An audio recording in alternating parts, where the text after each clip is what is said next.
अस्सलाम वालेकुम प्यारे बच्चों, आप सब कैसे हैं। उम्मीद करती हूँ कि आप सब खैरियत से होंगे। आज हम उर्दू का सबक पढ़ेंगे। कौन सा सबक पढ़ेंगे? उर्दू का। चलें सारे बच्चे बुक ओपन करें। सफ़ा नंबर कौन सा है? 72। सफ़ा नंबर कौन सा है? 72। ल को दुरुस्त तस्वीर से मिलाएं। क्या है? ल को दुरुस्त तस्वीर से मिलाएं। चलिए अब सब बच्चे देखें कौन कौन से लफ्ज़ बनते हैं ल से। ल लालटेन, ल लाठी, ल लीमू, ल लट्टू।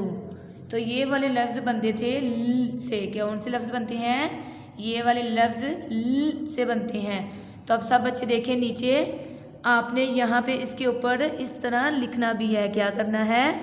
साथ साथ याद करना है, साथ साथ इसके ऊपर लिखना भी है।